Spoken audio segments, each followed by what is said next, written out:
Hi நண்பர்களே, எங்கள் channel centric Shana by சென்டி சிட்டிக்கு மீண்டும் வரவேற்கிறோம். உங்கள் செல்வம் கூட்டாளி. என் பெயர் அனுஜ். நீங்கள் தற்போது நிஜம் சீரிஸ் 21 PMS டிஸ்ட்ரிபியூட்டர் சேர்வை நிச்சயமாக கடக்க உதவும் வீடியோக்களை பார்க்கிறீர்கள். நாங்கள் PMS டிஸ்ட்ரிபியூட்டர் சேர்வுக்கான 12 அத்தியாயங்களுக்கான வீடியோக்களை உருவாக்கியுள்ளோம். அவற்றை நீங்கள் எங்கள் பிளேலிஸ்டில் சென்று பார்க்கலாம். இப்போது இந்த மார்க் டெஸ்ட் வீடியோவை உருவாக்குகிறோம். அப்படி என்றால் மார்க் டெஸ்ட் 1 நாம் ஏற்கனவே கவர் செய்துள்ளோம். அந்த வீடியோவும் நீங்கள் பார்க்கலாம். இன்று மார்க் டெஸ்ட் 2 வரிசையில் உள்ளது. இதில் நாங்கள் 50 கேள்விகளை விவாதிக்கப் போகிறோம்.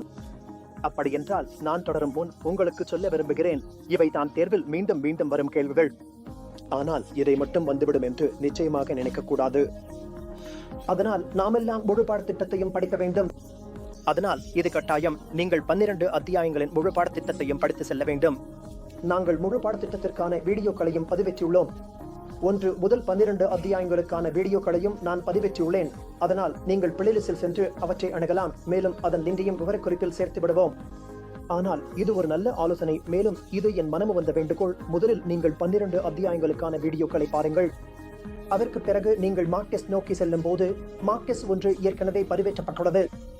இன்று நாம் மார்க் டெஸ்ட் 2 பற்றி பேசப் போகிறோம். அதனால் இன்னும் 50 கேள்விகளை நான் உங்களுடன் பகிர்ந்து கொள்கிறேன். இப்படி நாம் 4 மார்க் டெஸ்ட்களை கவர் செய்தால் நம்மிடம் நிறைய கேள்விகள் இருக்கும். மேலும் கேள்விகளுடன் சேர்த்து அவற்றின் பதில்களின் விளக்கத்தையும் நான் உங்களுக்கு சொல்வேன்.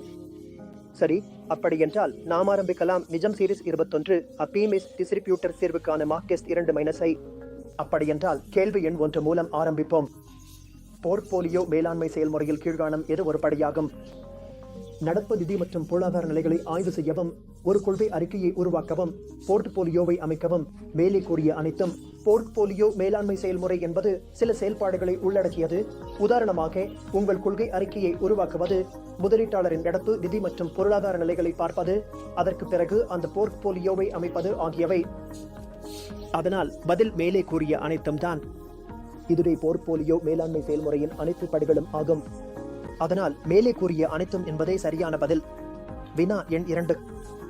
போர்ட்போலியோ மேலாளர் ஒழுங்குமுறை சட்டத்தின் கீழ் பதிவு சான்றிதழ் வழங்குவதற்கான தேவைகள் கீழ்காணும் எவற்றில் உள்ளது? அப்படி என்றால் யாராவது PMS உரிமத்திற்கு விண்ணப்பிக்கும் போது பதிவு சான்றிதழ் பெறுவதற்கான தேவைகள் என்னென்ன என்பதை பார்க்கலாம்.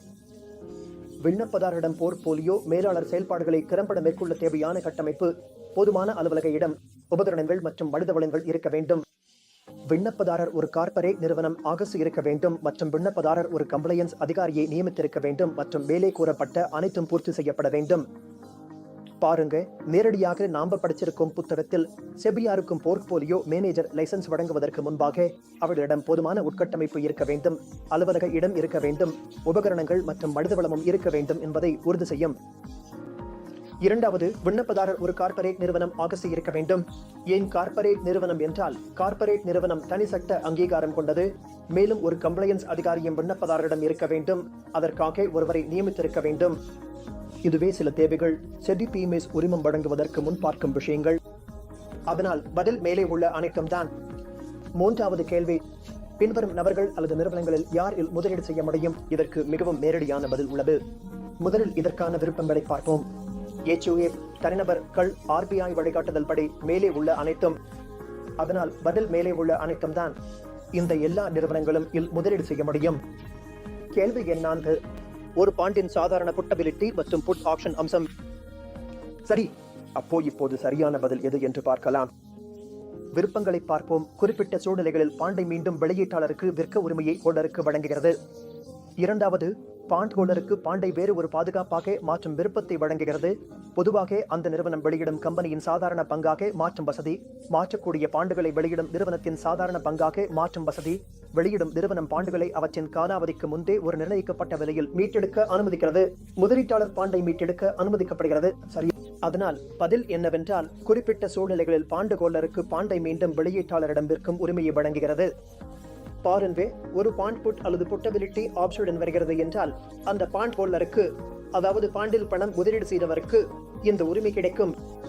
பாண்ட் ஓனருக்கு இந்த உரிமை இருக்கும். குறிப்பிட்ட சில சூழ்நிலைகளில் அவர் தனது பாண்டை மீண்டும் வெளியீட்டாளரிடம் விற்க முடியும். அப்போ அந்த வெளியீட்டாளர் அந்த பாண்டை வாங்கிக் கொண்டு எல்லா பணத்தையும் திருப்பிக் கொடுப்பார்.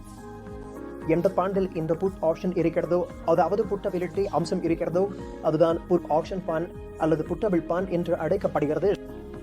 இதில் அந்த பாண்ட் ஹோல்டர் தனது பாண்டை வெளியீட்டாளரிடம் திரும்ப விற்க முடியும். கேள்வி எண் 2. அரசு பத்திரங்கள் குறிப்பாக எந்த ஒரு அபாயமும் இல்லாமல் இருக்கின்றன, அதனால் அவை ரிஸ்க் ஃப்ரீ மற்றும் கில்ட் ஏற்ற கருவிகள் என்று அழைக்கப்படுகின்றன.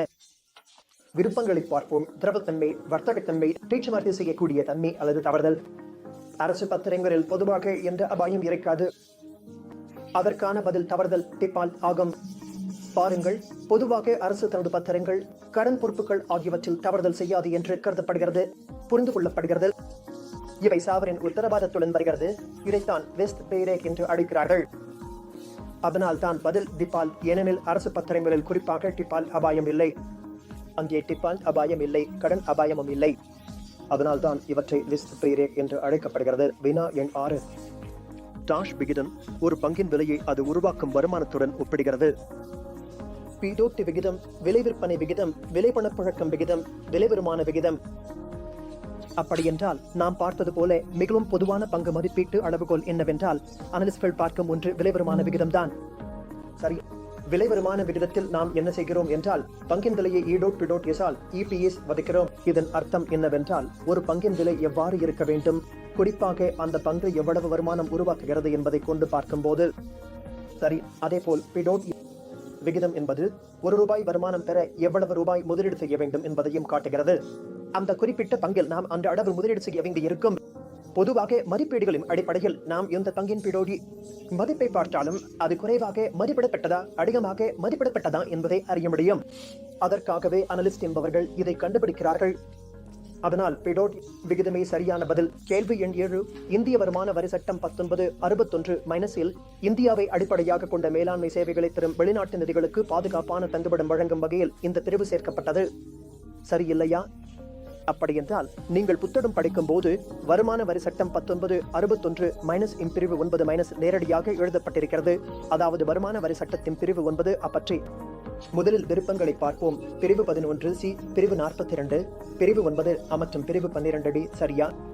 நான் உங்களிடம் சொன்னது போல வருமான வரி சட்டத்தின் பிரிவு 9 இது நேரடியாக நமக்கு என்ன சொல்கிறது என்றால் இந்தியாவில் இருந்து நிதி மேலாண்மை சேவைகளை தரும் வெளிநாட்டு நிதிகளுக்கு பாதுகாப்பான ஒரு தங்குமிடம் வழங்குகிறது. அதனால் இதை நாமும் ஒரு முறையாக நினைவில் வைத்துக் கொள்ள வேண்டும். எனவே பதில் பிரிவு 9 அதான். கேள்வி எண் 8. தொடர்புடைய மதிப்பீட்டு நுட்பத்தில், அதாவது ரிலேட்டிவ் வால்யூயேஷன் டெக்னிக், ஒரு பங்கின் மதிப்பு அதன் தற்போதைய விலையை அடிப்படையாக கொண்டு மதிப்பீட்டில் முக்கியமானதாக கருதப்படும் மாறிலிகள், உதாரணத்திற்கு பணப்புழக்கம், கேஷ்ஃப்ளோ, புத்தக மதிப்பு, வருமானம் ஆகியவற்றுடன் ஒப்பிட்டு மதிப்பிடப்படுகிறது. இவை அனைத்தும் மேலே குறிப்பிடப்பட்டுள்ளன. சரியில்லையா? அப்படி என்றால் இந்த தொடர்புடைய மதிப்பீட்டு நுட்பம்தான் நம்மிடம் பயன்படுத்தப்படுகிறது. அதில் நாம சில விஷயங்களை பார்க்கிறோம். உதாரணத்திற்கு நிறுவனத்தின் பணப்புழக்கம், புத்தக மதிப்பு, வருமானம், விலை வருமான விகிதம், பிரைஸ் தி எர்னிங்ஸ், இபிஎஸ் ஆகியவற்றை நாம பார்க்கிறோம். அதனால் இந்த எல்லா விஷயங்களையும் நாம தொடர்புடைய மதிப்பீட்டு நுட்பத்தில் பார்க்கிறோம். முழு கருத்து என்னவென்றால் இந்த விகிதங்களை அடிப்படையாக வைத்து ஒரு நிறுவனத்தையும் மற்றொரு நிறுவனத்தையும் ஒப்பிட்டு வேறுபாடு காண்பதுதான். அதனால் இரண்டு நிறுவனங்களை ஒப்பிடும் போது இந்த எல்லா விஷயங்களையும் நாம கவனிக்க வேண்டி இருக்கும். அதனால் தொடர்புடைய மதிப்பீட்டு நுட்பங்களில் இந்த எல்லா விஷயங்களையும் நாம பார்க்கிறோம். அதனால் சரியான பதில் டி, மேலே உள்ள அனைத்தும். 9வது கேள்வி. இந்தியாவில் மத்திய அரசு எதை வெளியிடுகிறது? தேதி குறிப்பிடப்பட்ட பத்திரங்கள், டிபில்கள், மேலே உள்ள இரண்டும் வைப்பு சான்றிதழ்கள். பாருங்கள், மத்திய அரசு தன்னுடைய தேதி குறிப்பிடப்பட்ட பத்திரங்களையும் திரஷரி பில்களையும் வெளியிடுகிறது. இது புத்தகத்தில் நேரடியாக எழுதப்பட்டிருக்கிறது. இந்தியாவில் மத்திய அரசு திரஷரி பில்களையும் பாண்டுகளையும் மற்றும் தேதி குறிப்பிடப்பட்ட பத்திரங்களையும் வெளியிடுகிறது. மாநில அரசு மட்டும் பாண்டுகளையும் தேதி குறிப்பிடப்பட்ட பத்திரங்களையும் வெளியிடுகிறது.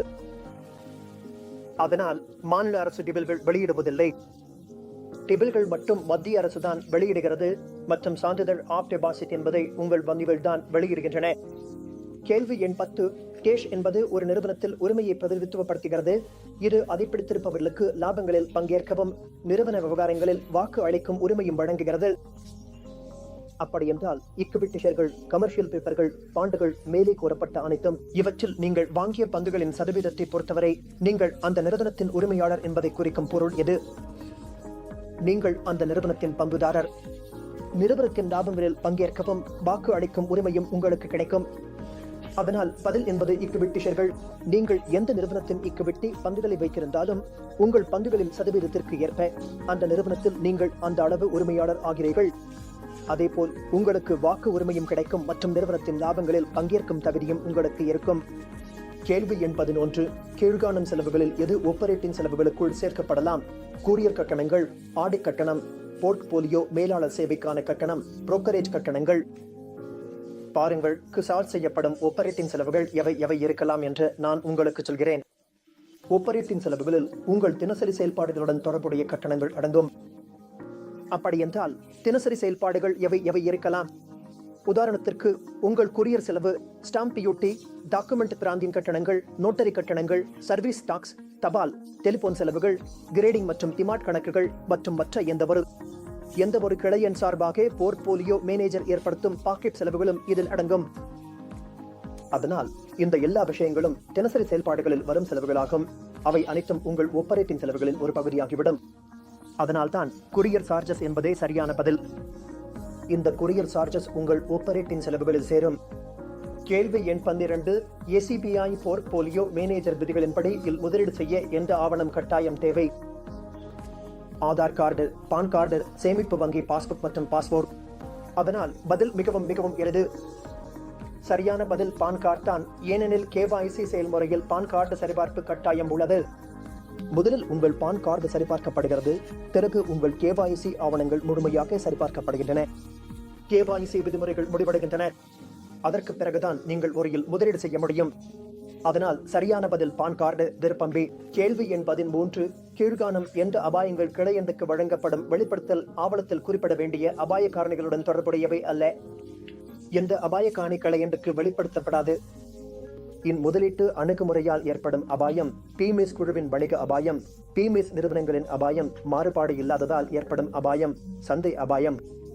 நாம் புத்தகங்களிலும் பாடத்திட்டத்திலும் நேரடியாக படித்திருக்கிறோம். அந்த வெளிப்படுத்தும் ஆவணத்தில் என்னென்ன விஷயங்கள் சேர்க்கப்படுகின்றன என்பதையும். அதில் உங்கள் எந்த ஒரு அபாயமும், முதலீட்டு அணுகுமுறை, முதலீட்டு நோக்கம், முதலீட்டு உத்தி, சொத்து ஒதுக்கீடு மற்றும் அந்த சொத்து ஒதுக்கீட்டை பயன்படுத்தும் நிதி மேலாளர், முதலீட்டு உத்தி, முதலீட்டு நோக்கம், முதலீட்டு அணுகுமுறை ஆகியவை எல்லாம் சேர்க்கப்படும். எந்த அபாயமும் அதில் உருவாகலாம். அந்த அபாயங்களை நிதி மேலாளர் உங்களுக்கு தெளிவாக விளக்குவார். பல்வேறு வகைகளில் முதலீடு செய்யாமல் இருப்பதால் அல்லது குறைவாக இருப்பதால் ஏற்படும் அபாயங்களை பற்றியும் அவர் விளக்குவார். பாதுகாப்பான முதலீடுகள் சந்தை அபாயங்களுக்கு உட்பட்டவை என்ற கருத்தை வெளிப்படுத்தும் அறிக்கை. இந்த அறிக்கையும் உங்களிடம் வரும், அதாவது சந்தை அபாயம் உள்ளது என்று கூறும் அறிக்கை. ஆனால் குழு நிறுவனங்களின் வணிக அபாயங்கள் பற்றிய விவரங்களை வெளிப்படுத்தும் ஆவணத்தில் குறிப்பிட வேண்டிய அவசியமில்லை. அதாவது ஒரு குழு நிறுவனத்தில் உள்ள வணிக அபாயங்கள் இந்த பகுதி உங்கள் வெளிப்படுத்தும் ஆவணத்தில் இருக்காது.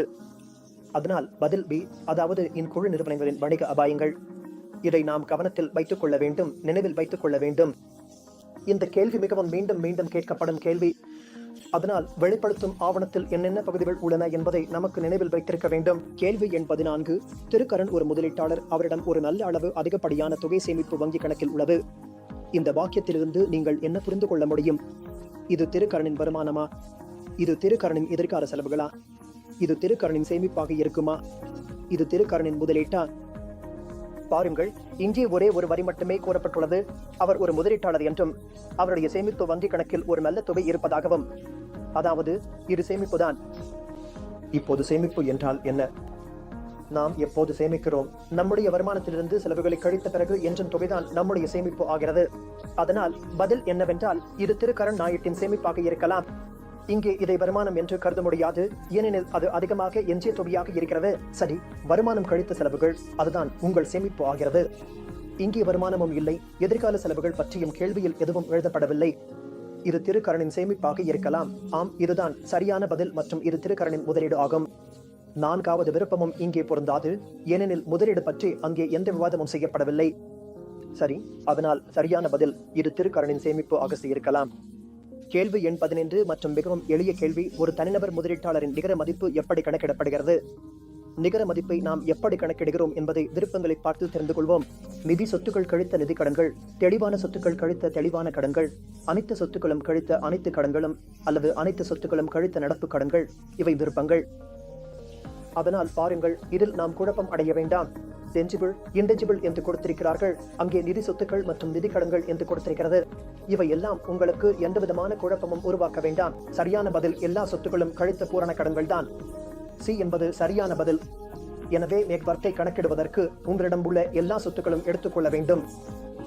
வெதர், பங்குகள், பாண்டுகள், மியூச்சுவல் ஃபண்டுகள், சேமிப்பு கணக்கில் உள்ள இருப்பு ஆகியவை எல்லாம் சேர்த்து அதிலிருந்து உங்கள் கடன்கள், உங்கள் கார் கடன், கிரெடிட் கடன், வீட்டு கடன் ஆகியவை கழித்துவிட்டால் மீதமிருப்பதுதான் உங்கள் நெட்வொர்த். சரியா? அதனால் இதில் எவ்வித குழப்பமும் இருக்க வேண்டாம். எல்லா சொத்துக்களையும் கூட்டி எல்லா கடன்களையும் கழித்தால் தான் சரியான பதில். கேள்வி எண் 16. ஒரு பாண்டின் காலாவதி வரை குறிப்பிட்ட இடைவெளிகளில் செலுத்தப்படும் நிலையான தொகை எது? முதன்மை தொகை, கூப்பன், வட்டி மற்றும் தவணை. குறிப்பிட்ட இடைவெளிகளில் பாண்டின் காலாவதி வரை கிடைக்கும் நிலையான தொகை என்ன? இது மிகவும் எளிய கேள்வி. அதை கூப்பன் என்று அழைக்கப்படுகிறது. கூப்பன் என்பது நமக்கு நிலையாக கிடைக்கும் விகிதம். இது பாண்டின் காலாவதி வரை குறிப்பிட்ட இடைவெளிகளில் வழங்கப்படுகிறது. இந்த கூப்பன் விகிதம் காலாவதி வரை ஒரே மாதிரியாகவே இருக்கும். கூப்பன் விகிதம் மாற்றப்படாது. இது நமக்கு எப்போதும் நிலையாக கிடைத்துக் கொண்டே இருக்கும். அதனால் சரியான பதில் கூப்பன். கேள்வி எண் 17. PMS நிறுவனத்தில் கம்ப்ளையன்ஸ் அதிகாரியை நியமிப்பது யார்? போர்ட்போலியோ மேலாளர், செபி அல்லது இருவரும் ஆலோசனை செய்து சேர்ந்து நியமிப்பது. அப்படி என்றால் செபி விதிகளின்படி நான் பேசினால் ஒவ்வொரு போர்ட்போலியோ மேலாளரும் ஒரு கம்ப்ளையன்ஸ் அதிகாரியை நியமிக்க வேண்டும். அதனால் பதில் போர்ட்போலியோ மேலாளர். புத்தகத்தில் தெளிவாக குறிப்பிடப்பட்டுள்ளது போலவும் செபி விதிகளின்படியும் போர்ட்போலியோ மேலாளர் தான் கம்ப்ளையன்ஸ் அதிகாரியை நியமிப்பார். அந்த கம்ப்ளையன்ஸ் அதிகாரி உடனடியாகவும் சுயாதீனமாகவும் செபிக்கு மற்றும் கண்டறியப்பட்ட ஒழுங்கின்மைகளுக்கு அறிக்கை அளிக்க வேண்டும். எந்த ஒரு ஒழுங்கின்மையும் ஏற்பட்டால் அந்த கம்ப்ளையன்ஸ் அதிகாரி நேரடியாக செபிக்கு அறிக்கை அளிப்பார். கேள்வி எண் 18. ஈடுபடும் போது முதலீட்டாளருக்கு ஏற்படும் சட்டப்பூர்வ செலவுகளில் ஒன்று டாஷ் ஆகும். விதிவிலக்கு செலவுகள் பற்றி பேசுகிறோம். பதிவு கட்டணம், ஆடிட்டர் கட்டணம், புரோக்கரேஜ் கட்டணங்கள் அல்லது நோட்டரி கட்டணம். இதற்கான விளக்கத்தை நான் உங்களுக்கு தருகிறேன். விதிவிலக்கு கட்டணங்கள் என்றால் அவை மாநில மற்றும் மத்திய அரசுகளால் விதிக்கப்படும் கட்டணங்கள். உதாரணத்திற்கு நோட்டரி கட்டணம் என்பது உங்கள் அரசாங்கத்திற்கோ அல்லது உள்ளூர் நீதிமன்றத்திற்கோ பதிவாளர் அலுவலகத்திற்கோ செல்கிறது. நீங்கள் எந்த ஒரு டேட் ஆவணத்தையும் நோட்டரை செய்ய வேண்டுமானால் அதற்காக செலுத்தும் கட்டணம் மாநில அரசு அல்லது உள்ளூர் நீதிமன்றத்திற்கு செல்கிறது. அதனால் பதில் என்னவென்றால் நோட்டரி கட்டணங்கள் என்பது முதலீட்டாளர் ஈடுபடும் போது கட்டாயமாக செலுத்த வேண்டிய சட்டப்படி உள்ள செலவாகும். இதில் நாம் நினைவில் வைத்துக் கொள்ள வேண்டியது, இது எதுவும் கடினமான விஷயம் இல்லை.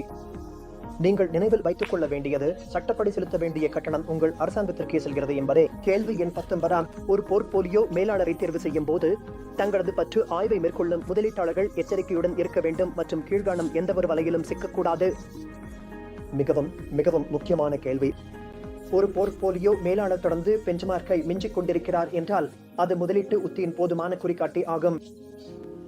போர்ட்போலியோ மேலாளரின் எதிர்கால செயல்திறனுக்கான சிறந்த குறிகாட்டி என்பது கடந்த கால செயல்திறனை மேலே கூறப்பட்ட இரண்டும் அல்லது எதுவும் அல்ல. சரி, அப்படி என்றால் கேள்வியை கவனமாக புரிந்து கொள்ளுங்கள். ஒரு போர்ட்போலியோ மேலாளரை தேர்வு செய்யும் போது நாம் செய்யும் டியூ டிலிஜென்ஸ், முறையான ஆய்வு பற்றி ஒரு முதலீட்டாளர் எச்சரிக்கையுடன் இருக்க வேண்டும் மற்றும் எந்த ஒரு சிக்கலிலும் சிக்கிக்கொள்ளக்கூடாது. நான் இப்போது உங்களுக்கு சொன்ன இந்த இரண்டு வரைகளிலும் நீங்கள் சிக்கிக்கொள்ளக்கூடாது. இந்த சிக்கல்களில் நீங்கள் சிக்கிக்கொள்ளக்கூடாது. அப்படி என்றால் இந்த இரண்டு வரிகளும் சரியா? இவை இரண்டிலும் ஒன்றும் சரியில்லை என்றால் அப்படி என்றால் சரியான பதில் இவை இரண்டும் என்பதாகும். இந்த இரண்டு வரிகளும் தவறானவை. இந்த இரண்டு வரிகளின் சிக்கலில் நீங்கள் சிக்கிக்கொள்ளக்கூடாது. மீண்டும் புரிந்து கொள்வோம். முதல் ஒன்று என்ன சொல்கிறது என்றால், ஒரு போர்ட்போலியோ மேலாளர் தொடர்ந்து பெஞ்ச்மார்க்கை மிஞ்சிக் கொண்டிருக்கிறார் என்றால் அது முதலீட்டுத்தின் போதுமான குறிகாட்டி என்று சொல்கிறது. அப்படியெல்லாம் இல்லை, ஏனெனில் ஒருவேளை போர்ட்போலியோ மேலாளர் முன்பு தொடர்ந்து பெஞ்ச்மார்க்கை மிஞ்சி இருக்கலாம். அடுத்த காலத்தில் அவர் மிஞ்ச முடியாமல் போகலாம். அதில் தான் அபாயம் இருக்கிறது. ஆனால் இதுதான் PMS சேவைகளை தேர்வு செய்யும் போது அளவுகோலாக இருக்கக்கூடாது. சரியா? அதனால் கடந்த காலத்தில் எப்படி பலன் கொடுத்திருக்கிறார், பெஞ்ச்மார்க்கை மிஞ்சி இருக்கிறாரா என்பதை நாம் முற்றிலும் கவனம் செலுத்த வேண்டியதில்லை. இரண்டாவது வரி சொல்கிறது, ஒரு போர்ட்போலியோ மேலாளரின் எதிர்கால செயல்திறனை அறிய சிறந்த குறிகாட்டி என்பது கடந்த கால செயல்திறனே. அதாவது கடந்த காலத்தில் எப்படி செயல்பட்டாரோ அதே போல் எதிர்காலத்திலும் செயல்படுவார் என்று. இது கூட எந்தவிதமான உத்தரவாதமும் இல்லை. அதனால் ஒரு முதலீட்டாளர் புரிந்து கொள்ள வேண்டியது என்னவென்றால், அந்த முதலீட்டு உத்தி, முதலீட்டு பாணி, முதலீட்டு வருமானம் எப்படி தோன்றுகிறது என்பதை கவனிக்க வேண்டும். அதே அடிப்படையில் நீங்கள் முதலீட்டு உத்தி, முதலீட்டு பாணி, சொத்து ஒதுக்கீடு ஆகியவற்றில் ஒரு முடிவை எடுக்க வேண்டும். நீங்கள் பார்க்க வேண்டியது அந்த நிதி பெஞ்ச்மார்க்கை மிஞ்சுகிறதா இல்லையா என்பதல்ல. கடந்த கால செயல்திறனை வைத்து எதிர்கால செயல்திறனை நீங்கள் கணிக்க முயற்சிக்க கூடாது. இதை கவனத்தில் வைத்திருக்க வேண்டும். அதனால் சரியான பதில் இரண்டும் சேர்த்துதான். கேள்வி எண் 20. இந்த பட்டியலில் எது ஒரு செல்லுபடியாகும் போர்ட்போலியோ மேலாளர் சேவை வழங்குனரின் வகைப்படுத்தல் அல்ல? Commodity PMS, forex PMS, equity PMS மற்றும் பிக்ஸ்டு இன்கம் PMS. அதனால் சரியான பதில் ஃபாரெக்ஸ் PMS. டாரிக்ஸ் பீமேஸ் என்ற பெயரில் எந்த சேவையும் இல்லை. டாரிக்ஸ் பீமேஸ் என்பது இல்லை. 5 வகைகள் மட்டுமே உள்ளன. நான் உங்களுக்கு என்னென்னகள் உள்ளன என்று சொல்கிறேன். ஈக்விட்டி அடிப்படையிலான பிஎம்ஏஸ், பிக்ஸ்டு இன்கம் அடிப்படையிலான பிஎம்ஏஸ், கமாடிட்டி அடிப்படையிலான பிஎம்ஏஸ், மியூச்சுவல் ஃபண்ட் பிஎம்ஏஸ் மற்றும் மல்டி அசெட் அடிப்படையிலான பிஎம்ஏஸ். கேள்வி எண் 21. திருமதி சீமா ஒரு தகுதியான நிதி மேலாளர். மேலும் அவர் ஒரு வெளிநாட்டு நிதியுடன் முதலீட்டு நிதிகளை எங்கு நிறுத்துவது என்பது குறித்து கருத்து வேறுபாடு கொண்டுள்ளார். அந்த வெளிநாட்டு நிதியின்படி அவர்கள் தங்கள் நிதிகளை இந்தியாவின் அட்டவணைப்பட்ட வணிக வங்கிகளில் நிறுத்த அனுமதிக்கப்படவில்லை. நீங்கள் அவர்களுக்கு வழிகாட்ட முடியுமா? விருப்பங்களை பார்ப்போம். வெளிநாட்டு நிதி செபி அனுமதியுடன் இந்திய அட்டவணைப்பட்ட வணிக வங்கிகளில் தங்கள் நிதிகளை நிறுத்த அனுமதிக்கப்படுகிறது. வெளிநாட்டு நிதி இந்திய அட்டவணைப்பட்ட வணிக வங்கிகளில் தங்கள் நிதிகளை நிறுத்த அனுமதிக்கப்படவில்லை. வெளிநாட்டு நிதி தங்கள் நிதிகளை வணிக வங்கிகளில் நிறுத்த அனுமதிக்கப்படுகிறது. ஆனால் அவர்கள் இந்தியாவுடன் வணிக தொடர்பு கொண்டவர்களாக கருதப்படுவார்கள். மேலும் வெளிநாட்டு நிதி இந்திய அட்டவணைப்பட்ட வணிக வங்கிகளில் தங்கள் நிதிகளை நிறுத்த அனுமதிக்கப்படுகிறது. அவர்கள் இந்திய சந்தைகளில் முதலீடு செய்ய விரும்பவில்லை என்றால். அதனால் சரியான பதில் என்னவென்றால் வெளிநாட்டு நிதி இந்திய வணிக வங்கிகளில் தங்கள் நிதிகளை நிறுத்த அனுமதிக்கப்படுகிறது. அவர்கள் இந்திய சந்தைகளில் முதலீடு செய்ய விரும்பவில்லை என்றால். சரிதானே? அதனால் இதற்கான விளக்கம் மிகவும் எளிமையானது. ஏசிபிஐ போர்ட்போலியோ மேலாளர் விதிமுறைகள், தகுதியான நிதி மேலாளர்களின் கடமைகள் மற்றும் பொறுப்புகள் ஆகியவற்றை நாம் படிக்க வேண்டும். ஒரு தகுதியான நிதி மேலாளர் தகுதியான முதலீட்டு நிதிகளை அட்டவணைப்படுத்தப்பட்ட வணிக வங்கிகளில் வைத்திருக்க வேண்டும். அது ஒரு கட்டாயமானது. அதை நீங்கள் வைத்திருக்க வேண்டும். இது தவிர தகுதியான முதலீட்டு நிதிகள் இந்திய பத்திரங்களில் முதலீடு செய்ய விரும்பவில்லை என்றால் இந்த விதிமுறைகளுக்கு உட்பட்ட கட்டாயங்கள் ஏற்படாது. அதாவது அவர்கள் இந்திய சந்தைகளில் முதலீடு செய்ய விரும்பவில்லை என்றால் வெளிநாட்டு நிதிகள் தங்கள் நிதிகளை இந்திய வணிக வங்கிகளில் வைத்திருக்க அனுமதிக்கப்படுகின்றன. இதையும் நாம் ஒரு விதமாக நினைவில் வைத்துக் கொள்ள வேண்டும். இது தகுதியான நிதி மேலாளர்களின் கடமை மற்றும் பொறுப்புகள் என்ற பாடத்தின் கீழ் வருகிறது. இதில் நமக்கு எந்தவிதமான சூத்திரம் போட வேண்டிய அவசியம் இல்லை. நீங்கள் படிப்பது போலவே அது உங்களுக்கு நினைவில் இருக்கும். அதனால் இந்த அத்தியாயத்தை நாம் மிகவும் நன்றாக படிக்க வேண்டும். தகுதியான நிதி மேலாளர்களின் கடமை மற்றும் பொறுப்புகள். கேள்வி எண் 22. செபி இடைநிலை ஒழுங்குமுறைகள். 2008 இன் 5வது அத்தியாயத்தின்படி ஒரு போர்ட்போலியோ மேலாளர் தவறான செயல்களில் ஈடுபட்டால் அவருக்கு புதிய பணிகளை ஏற்க தடை செய்யப்படும் குறைந்தபட்ச காலம் எவ்வளவு? 2 ஆண்டுகள், 5 ஆண்டுகள், 7.5 ஆண்டுகள் அல்லது குறிப்பிடப்படாத காலம். அதாவது செபி ஒழுங்குமுறை சட்டத்தின் 5வது அத்தியாயத்தின்படி தவறான செயல்களில் நடவடிக்கை எடுக்கப்படும். யாராவது தவறு செய்தால் போர்ட்போலியோ மேலாளர் புதிய பணிகள் மற்றும் ஒப்பந்தங்களை எப்போது ஏற்கலாம் என்பது குறிப்பிடப்படவில்லை.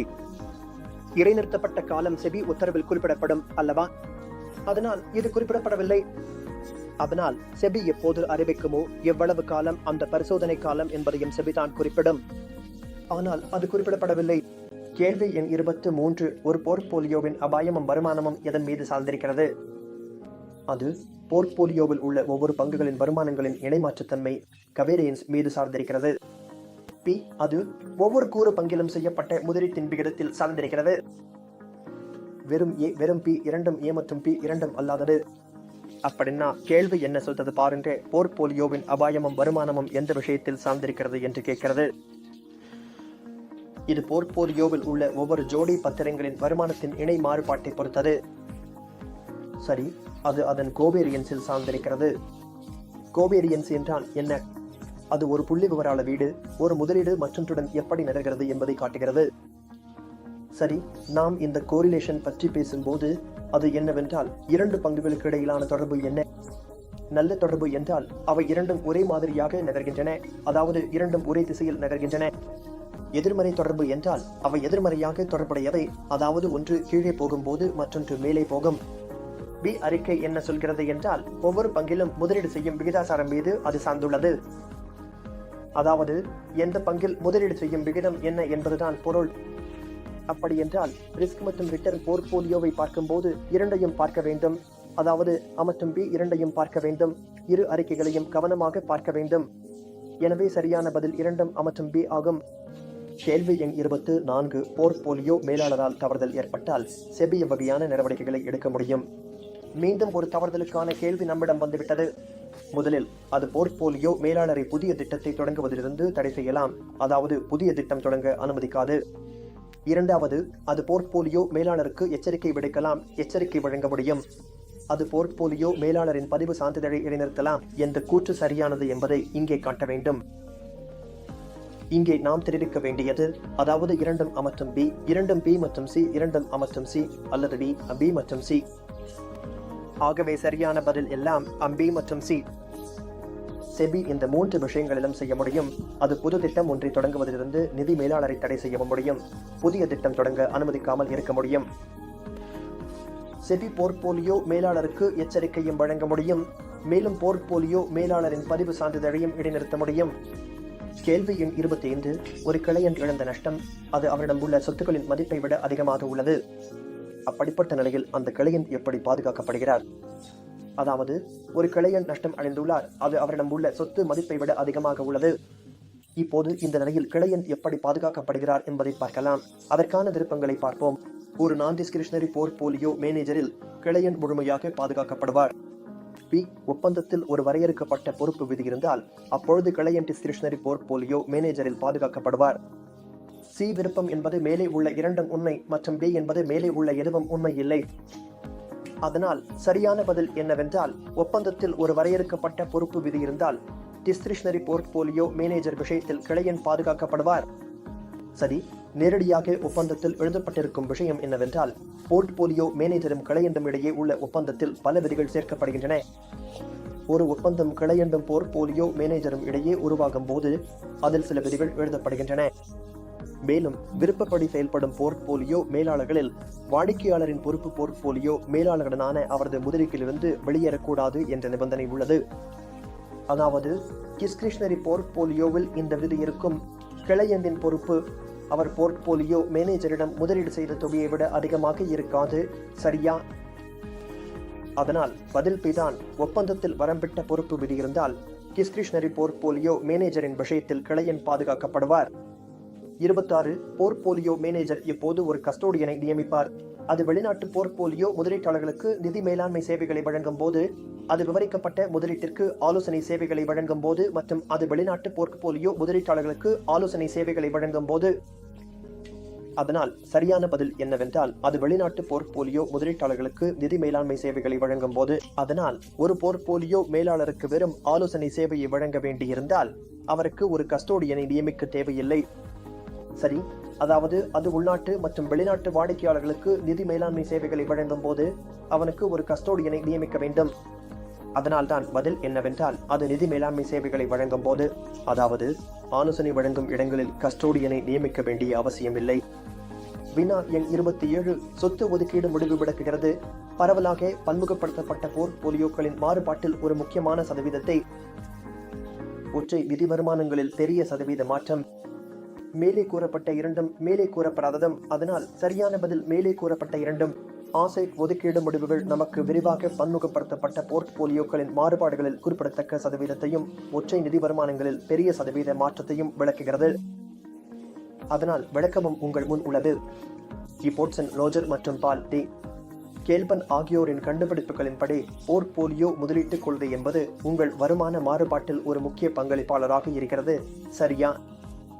அனைத்து போர்ட்போலியோக்களிலும் நாமும் சொல்வது என்னவென்றால், சொத்து ஒதுக்கீடு ஐசேட் எல்லோகேஷன் முடிவு ஒரு சராசரி 40% வரை நிதிகளின் வருமான வேறுபாட்டை விளக்குகிறது. மேலும் தனிப்பட்ட ஒரு நிதிக்காக சொத்து ஒதுக்கீடு காலப்போக்கில் வருமான வேறுபாட்டில் 90% வரை விளக்குகிறது. இதுவே ஒரு பொது விதி. இதை நீங்கள் நினைவில் வைத்துக் கொள்ள வேண்டும். இதில் எதுவும் சிக்கலில்லை. அதனால் பதில் இரண்டும் சரிதான். கேள்வி எண் 28. எக்குமுலேஷன் கட்டத்தில் முதலீட்டாளர்களுக்கு எந்த வகையான ஈக்விட்டி வழங்கப்படலாம்? அக்குமுலேஷன் கட்டத்தில் நாம் எந்த வகையான பத்திரங்களில் அதிகம் முதலீடு செய்ய வேண்டும்? 0 பீட்டா ஈக்விட்டி, குறைந்த பீட்டா ஈக்விட்டி, அதிக பீட்டா ஈக்விட்டி மற்றும் பீட்டா ஒன்று கொண்ட ஈக்விட்டி. அதனால் சரியான பதில் அதிக பீட்டா ஈக்விட்டி தான். சரியா? அக்குமுலேஷன் கட்டத்தில் நாம் அதிக வருமானம் எதிர்பார்க்கும் போது, அதிக வருமானம் சம்பாதிக்க முயற்சிக்கும் போது நாம் அதிக பீட்டா ஸ்டாக்ஸ்களில் பணம் முதலீடு செய்கிறோம். அதிக பீட்டா ஸ்டாக்ஸ் என்பவை மார்க்கெட்டை விட அதிக ஏற்ற இறக்கங்களும் அதிக வருமானமும் தரக்கூடியவை. அதனால் அதிக பீட்டா ஸ்டாக்ஸ்கள் தான். அவை அக்குமுலேஷன் கட்டத்தில் முன்னுரிமை அளிக்கப்பட வேண்டும். கேள்வி எண் 29. ஒரு நிறுவனம் தன்னை தானே துறையில் தனித்துவமாக நிலைநிறுத்தும் போது அது எந்த வகையான தீயை பின்பற்றுகிறது? சரி, அது black swan, differentiation, blue ocean மற்றும் செலவு கட்டுப்பாட்டு தலைமைத்துவம் ஆகியவற்றை குறிக்கிறது. அப்படி என்றால் பதில் டிஃபரன்ஷியேஷன் தான். சரியா? மைக்கேல் போர்டர் நிறுவனங்களின் முக்கிய போட்டிகளை பரிந்துரைக்கிறார். நீங்கள் அந்த புத்தகத்தை படிக்கும் போது அதில் தெளிவாக எழுதப்பட்டிருக்கிறது, மைக்கேல் போர்டரின் தலைமைத்துவம் உற்பத்தி மற்றும் செலவு கட்டுப்பாட்டு, தலைமைத்துவம் மற்றும் டிஃபரன்ஷியேஷன் ஆகிய இரு முக்கியத்துகளை நிறுவனங்கள் பயன்படுத்த முடியும் என்று காஸ்ட் லீடர்ஷிப் என்ற தீயில் என்ன நடக்கிறது என்றால், இந்த தீயின் கீழ் நிறுவனம் குறைந்த செலவில் உற்பத்தி செய்யும் நிறுவனமாக செயல்படுகிறது. அது உங்கள் நிறுவனம் எந்த பொருளை உற்பத்தி செய்தாலும் அதனை மிக குறைந்த செலவில் உற்பத்தி செய்ய முயற்சிக்கிறது. இதனால் அந்த நிறுவனம் துறையில் செலவு குறைவு தலைவராக மாறுகிறது. இந்த நன்மைகள் துறைதோறும் மாறுபடுகின்றன. டிஃபரன்ஷியேஷன் வேறுபாடு பற்றி இந்த தீயின் கீழ் என்ன நடக்கிறது? நிறுவனம் தன்னை துறையில் தனித்துவமானதாக எப்படி நிலைநிறுத்துகிறது? ஆமாம், அதாவது உங்கள் எந்த பொருளும் தனித்துவமானதாக இருக்க வேண்டும். நீங்கள் வேறுபாடு கொண்டு வர முடியும். மேலும் இது துறைதோறும் மாறுபடும். எந்த துறையிலும் உங்கள் பொருள் வேறுபட்டதாக இருந்தால், அதில் ஏதாவது தனித்துவமான மேம்பாடுகள் செய்யப்பட்டிருந்தால் அதையே டிஃபரன்ஷியேஷன் ஸ்ட்ராட்டஜி என்று அழைக்கப்படுகிறது. அதாவது துறையில் நீங்கள் உங்களை தனித்துவமாக காட்டும் போது அதையே டிஃபரன்ஷியேஷன் என்று சொல்கிறோம். கேள்வி எண் 30. டாஷ் என்பது பாரம்பரிய பாண்ட் போல இல்லை. சோன் கூப்பன் பாண்ட், மாற்றக்கூடிய பாண்ட், கார்ப்பரேட் பாண்ட் மற்றும் அரசு பாண்ட். அதனால் மாற்றக்கூடிய பாண்ட் தான் சரியான பதில். மாற்றக்கூடிய பாண்ட் என்பது சாதாரண வட்டி வழங்கும் பாண்ட் போல இல்லை. சரியா? ஏன் அப்படின்னு பார்ப்போம். ஏனென்றால் மாற்றக்கூடிய பாண்ட் என்பது ஒரு கலவையாகும். ஒரு சாதாரண பாண்ட் மற்றும் அதனுடன் இணைக்கப்பட்டுள்ள ஈக்விட்டி, கால் ஆப்ஷன் உரிமை ஆகிய இரண்டின் சேர்க்கை. அதனால் ஒரு வகையில் இது பாண்ட் வைத்திருப்பவர்களுக்கு உரிமை அளிக்கிறது. எப்போது வேண்டுமானாலும் உங்கள் பாண்டை அல்லது ஒரு குறிப்பிட்ட எண்ணிக்கையிலான பாண்டுகளை நிறுவனத்தின் பொது பங்குகளாக மாற்றிக்கொள்ளலாம். அதனால்தான் மாற்றக்கூடிய பாண்டை பாரம்பரிய பாண்ட் என்று அழைப்பது சரியல்ல. 31வது, எந்த மதிப்பீட்டு அளவுகோல் இதற்கான மதிப்பீட்டுக்கு பொருத்தமானது? ஒரு தொழில்துறையில் அதிக அளவு விற்பனை மற்றும் குறைந்த லாப விகிதத்தில் வளர்ச்சி பெறும் நிறுவனங்களுக்கு இது பொருந்தும். சரியா? அப்போ விருப்பங்களை பார்க்கலாம். பிரைஸ் டு எர்னிங்ஸ் விகிதம், பிரைஸ் டு புப்பிலை விகிதம், பிரைஸ் டு சேல்ஸ் விகிதம் அல்லது பிரைஸ் டு கரண்ட் அசெட்ஸ் விகிதம். அப்படியானால் சரியான பதில் பிரைஸ் டு சேல்ஸ் விகிதம். இந்த பிரைஸ் டு சேல்ஸ் விகிதத்தை எப்படி கணக்கிடுகிறோம் என்றால், ஒரு நிறுவனத்தின் மார்க்கெட் கேப்பை அதன் மொத்த விற்பனையால் வகுக்க வேண்டும். சரியா? இதற்கான விளக்கம் என்னவென்றால், ஒரு நிறுவனம் லாபம் ஈட்டவில்லை மற்றும் அந்த நிறுவனம் அதிக அளவில் விற்பனை செய்யும் குறைந்த லாப விகிதம் கொண்ட வணிகத்தில் இருக்கும் போது லாபத்தை அடிப்படையாக கொண்ட விகிதங்களை பயன்படுத்துவதற்கு பதிலாக, அப்படியென்றால் முதலீட்டாளர்கள் என்ன செய்கிறார்கள்? முதலீட்டாளர்கள் அதன் பிரைஸ் டு சேல்ஸ் விகிதத்தை பார்த்து அந்த பங்கு குறைவாக மதிப்பிடப்பட்டதா அல்லது அதிகமாக மதிப்பிடப்பட்டதா என்பதை தீர்மானிக்க முடியும். கேள்வி எண் 32. ஒரு டிஸ்கிரிஷனரில் கிளையின் கீழ்காணும் எந்த நிபந்தனையையும் விதிக்க முடியாது. சரியா? எந்த வகையான பத்திரங்களில் முதலீடு செய்யலாம்? சந்தை நேரத்தை கணித்து பத்திரங்களை வாங்குவதும் விற்குவதும் முதலீட்டு அணுகுமுறை. எந்த தொழில் துறையில் முதலீடு செய்ய முடியாது என்பவை போல் இவற்றில் டிஸ்கிரிஷனரில் கிளையண்ட் எந்த விஷயத்தை விதிக்க முடியாது என்பது கேள்வி. சரியான பதில் சந்தை நேரத்தை கணித்து பத்திரங்களை வாங்குவதும் விற்குவதும் தான். டிஸ்கிரிஷனரி போர்ட்போலியோவில் ஃபண்ட் மேனேஜர் அல்லது உங்கள் தனிப்பட்ட நபர் ஒப்பந்தத்தின்படி ஃபண்ட்களை சுயாதீனமாக நிர்வகிக்கிறார். இது தற்போதைய முதலீட்டு அணுகுமுறை மற்றும் ஸ்ட்ராட்டஜி அடிப்படையில் இருக்கலாம். போர்ட்போலியோ மேனேஜர் வழங்கும் திட்டம் மற்றும் கிளையண்டின் தேவைக்கு ஏற்ப தனிப்பயனாக்கவும் முடியும்.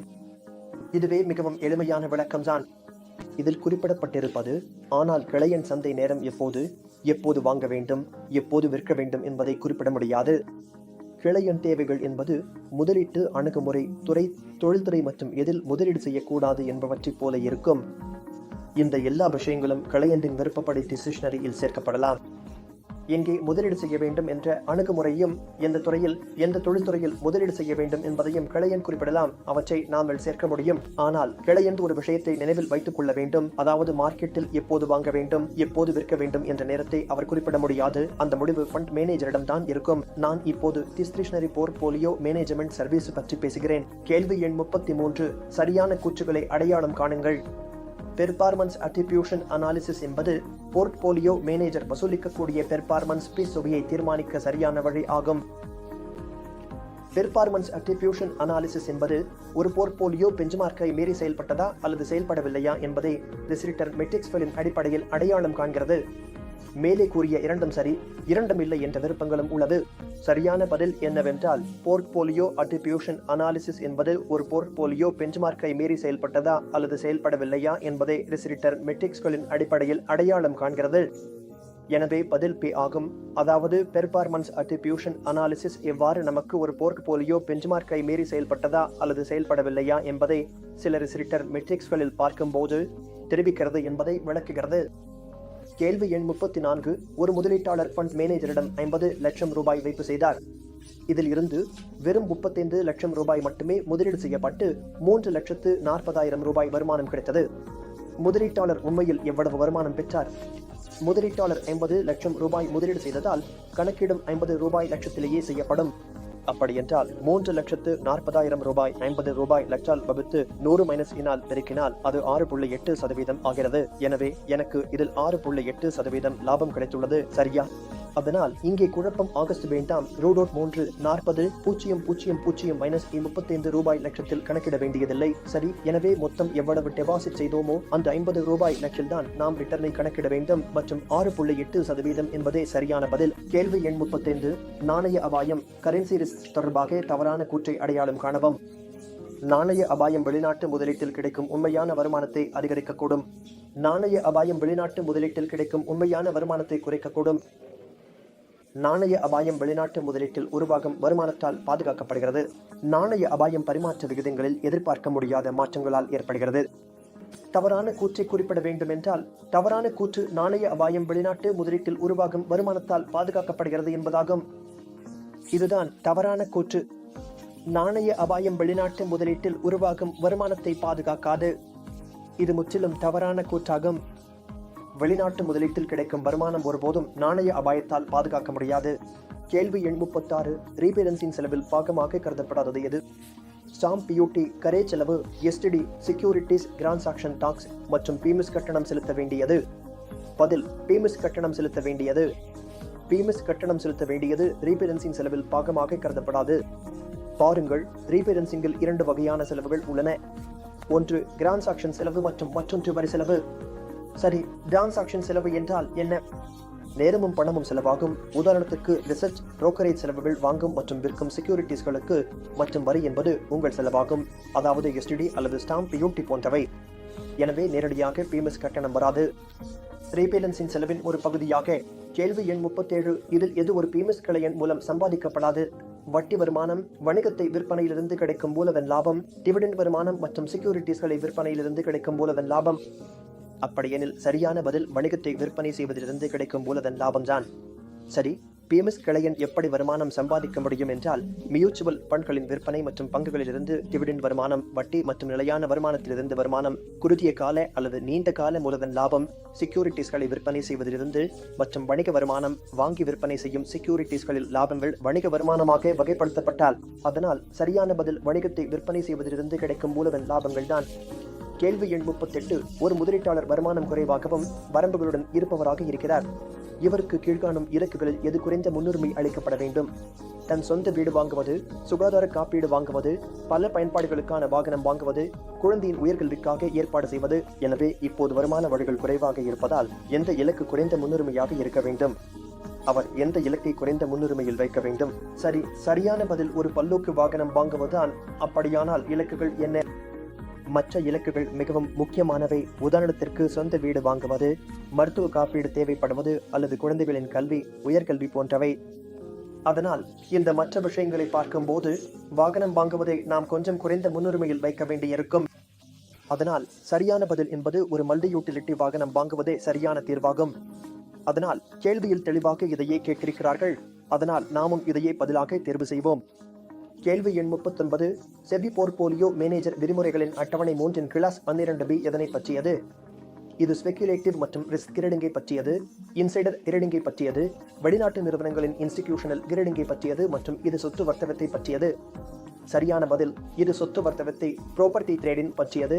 அதாவது இது நடத்தல் நெறிமுறைகளில் கோட் ஆஃப் கான்டக்ட் உள்ளது. கிளாஸ் 12 எங்களுக்கு சொத்து வர்த்தகம் எப்படி நடக்கிறது அல்லது சொத்து வர்த்தகம் என்றால் என்ன என்பதை அட்டவணை 3 இன் கிளாஸ் 12 கீழ் விளக்குகிறது. எனவே இதை நாம் நினைவில் வைத்துக் கொள்ள வேண்டும். கேள்வி எண் 40. ஒரு மியூச்சுவல் ஃபண்டுக்கு அளவளாவிய பொருளாதார நன்மைகள் எகோனோமிஸ் ஆஃப் ஸ்கேல் பல உள்ளன.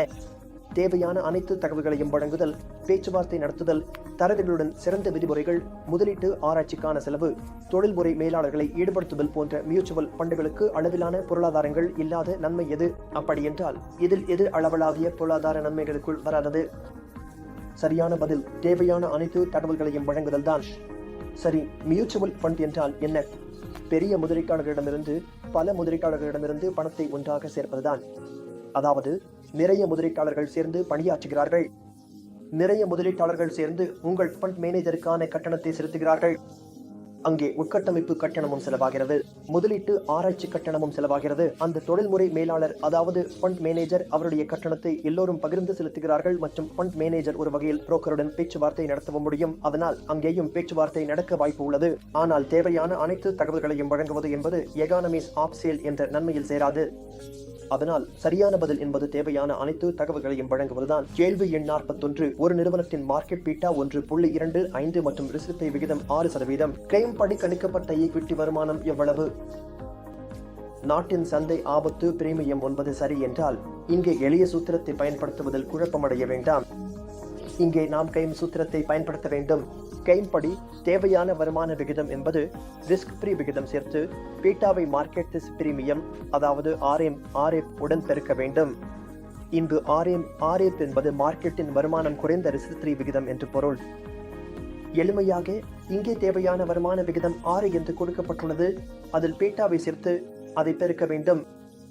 உங்கள் மார்க்கெட் ரிஸ்க் பிரீமியம் அதாவது 9 ஆகும். அதனால் சரியான பதில் 17.25%. கேள்வி எண் 42. அரசு நிறுவனங்கள் வெளியிடும் பாண்டுகள் எவை என்று அழைக்கப்படுகின்றன? அரசு நிறுவனம் பாண்டுகளை வெளியிடும் போது அவை எவை? அரசு பாண்டுகள், பொதுத்துறை பாண்டுகள், ஏஜென்சி பாண்டுகள் அல்லது பொது பாதுகாப்பு பாண்டுகள்? அதனால் பதில் என்பது பொதுத்துறை பாண்டுகள். இது எளிதானது. அரசு நிறுவனம் என்பது நம் பொதுத்துறை பாண்டுகளை வெளியிட முடியும். எந்த வகை ஏபிஐக்களுக்கு இந்த செக்ஷன் 9 வருமான வரி சட்டம் 1961 பொருந்தாது? கேட்கப்பட்டவை கேட்கறி 1 ஏற்பிஐ மட்டும், கேட்கறி 2 ஏற்பிஐ மட்டும், மேலே உள்ள இரண்டும் எதுவும் இல்லை. சரியான பதில் கேட்கறி 1 ஏபிஐ மட்டும். பாருங்க, சில நிபந்தனைகள் செக்ஷன் 9 வருமான வரி சட்டத்தில் குறிப்பிடப்பட்டுள்ளன. அதாவது கேட்கறி 1 ஏற்பிஐக்களுக்கு சில விதிகள் பொருந்தாது. அதாவது இன் கேட்கறி 1 மைனஸுக்கு செக்ஷன் 9 வருமான வரி சட்டத்தின் சில அம்சங்கள் பொருந்தாது என்று குறிப்பிடப்பட்டுள்ளது. அதனால் சரியான பதில் கேட்கறி 1 ஏற்பிஐ மட்டும். கேள்வி 44. PMS விதிமுறைகளில் அப்ஃப்ரண்ட் என்றால் என்ன? போர்ட்போலியோ மேலாளர் முதலில் எந்த கட்டணமும் வசூலிக்க மாட்டார். பின்னர் நிதியில் உருவான மொத்த வருமானத்தை கணக்கிடுவார். போர்ட்போலியோ மேலாளர் நன்மைகளை வாடிக்கையாளருக்கு வழங்கும் முன் கட்டணத்தை கழிக்க மாட்டார். போர்ட்போலியோ மேலாளர் விரும்பினபடி எந்த அளவிலான செயல்திறன் கட்டணமும் வசூலிக்க மாட்டார். இப்போது போர்ட்போலியோ மேலாளர் வாடிக்கையாளருக்கு எந்த ஒரு சேவையும் வழங்கும் முன் ஆரம்பத்தில் எந்த ஒரு கட்டணமும் வசூலிக்க மாட்டார்.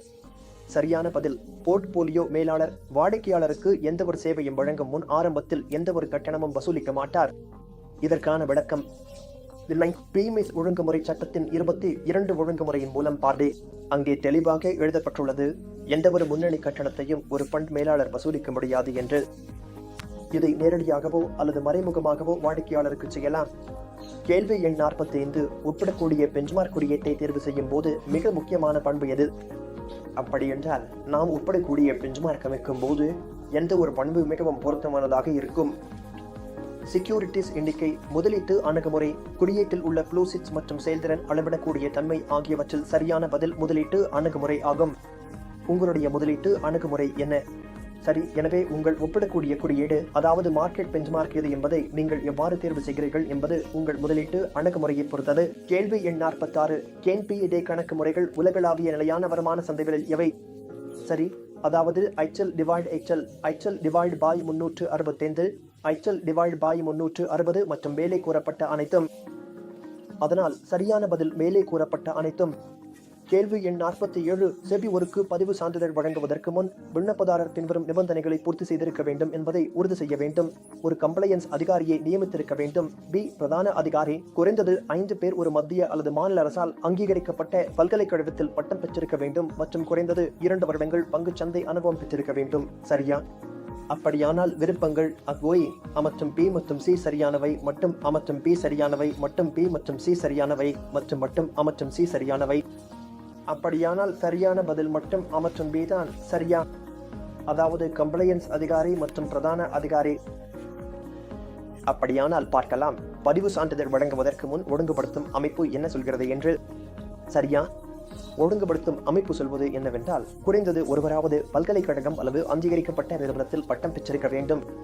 மேலும் 3வது வரியில் எழுதப்பட்டிருப்பது என்னவென்றால் குறைந்தது 5 பேர் அங்கீகரிக்கப்பட்ட பல்கலைக்கழகத்தில் பட்டம் பெற்றிருக்க வேண்டும் என்று கூறப்பட்டுள்ளது.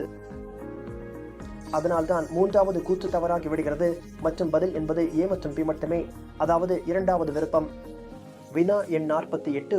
திருசோகம் ஒரு நிதி மேலாளர். அவர் நிதிகளை 2 பங்குகளில் ஏ மற்றும் பி முறையே 6:4 என்ற விகிதத்தில் முதலீடு செய்துள்ளார்.